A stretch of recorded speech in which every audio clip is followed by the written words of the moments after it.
I'm Romario Shepherd, and this is my life story. One thing I learned that, growing up that, it was hard for me, like, not having everything that I wanted, but I had everything that I need. So for some people to come to me for stuff that they need, I know that it gotta be tough, So for me, I give what I can, and especially I give to those who need it. I won't give to everything that you want, but if I think that you need something, I will try to, give it to you. Well, it was in 1994 World Cup. My mom was watching, and she was in the hospital at the same time, and she told me that there's where I get my name from, the Brazilian footballer, Romario. So I have to let people know that I'm not good at football.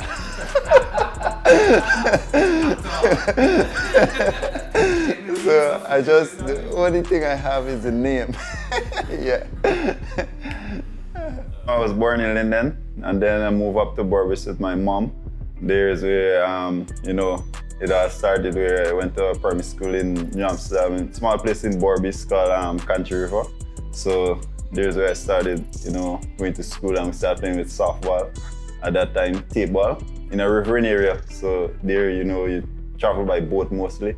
Either walk to school or you travel by boat, you paddle, or by engine boat. So back then, most of the children in the school, we never used to wear shoes. You actually went to school barefoot. Me and my friend, we used to play at each and every lunch break. And back then, I wasn't taking cricket that serious, just playing for fun. And, Sir was watching me all the while, watching me. At the time, I was mostly a batsman at the time. So he was watching me, and I didn't even know that someone had the eyes on me, just watching me play, Probably, that less pressure for me, knowing that someone wasn't watching at me at that time. So I was just playing with a free mind, free spirit. He put me on the school team, and he asked me to open batting. At the time, at the first game I batted, I got 129. And then from there, he asked me, I told him that, I can bowl also. And he allowed me to bowl, and the first game I bowled, I got 5 for 28. I never forgot those 2 games. This guy called Carl Moore, he was the manager of the guy in the senior team. He after those 2 innings, like I told you, when I first bowled, I got 5, and when I first bat, I got 100. So the sir, he took me to him and said, I wouldn't let you go to no other club but this guy, because this guy can not only look you after on the field, he can look you after off the field. And he guided me, along the way. He let me know about stuff off the field also. And one thing he keep telling me that you gotta pray. Because he say God will work miracle for you, and I can testify to that, that it worked for me. He told me that every morning, he would bang on us, in the afternoon he would come to us and, did you pray this morning? And that helped me a lot, to respect not only on the field, off the field also. You gotta carry yourself in a good manner, a good way, and it helped me. Because if he was just someone who used to look me after on the field, probably off the field stuff would have taken me away off of, my journey. So, he keep banging us, like, you gotta be disciplined, you gotta be a family man, take care of your family. Everything, up to this day, he still call me, check on me to know if I'm training hard and stuff still, because he know me as a person who normally train 2 times a day. I would train in the morning, and then I would train in the afternoon. So even back then, I wasn't so serious about cricket. And, he told me that from managing the guy in the senior team, he see how those guys work. So he actually told me that at that time, Christopher Barnwell was one of the all-rounders at the senior team. So he told me that, do you think that Christopher Barnwell only train in the afternoon? Or do you think that he only come and run 5 laps a day?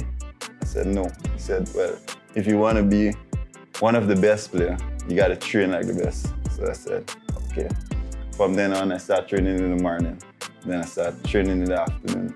And I started seeing improvement in my game. And, it helped me growing up. And when I started seeing this improvement, it making me more, anxious to start training more hard. And, it helped me, I got into the under 15 team, the guy in under 15 team. And from the manager of the under 15 team, he told me that, he described me as, at that age, that I would be someone like Dwayne Bravo. At that time, you know, at under 15 age, he could have seen the talent in me that you're gonna be someone like Dwayne Bravo. And, you know, up to this day, I still say like, you know, Dwayne Bravo is really my inspiration. When I got older, I started bowling seam because of my size, you know, everyone started telling me that, you know, you can be a good fast bowler because you're very tall. For my age, I was always taller and bigger than, you know, my age group. At that time, I was already hitting the ball very hard. So they told me that you can bowl some also and, you know, you can be an all-rounder. At that point of time, you know, I was looking at Jack Callis and those guys. So up to now, you know, Jack Callis is one of my favorite players. And also Dwayne Bravo. So those two guys, you know, I can say inspire me mostly.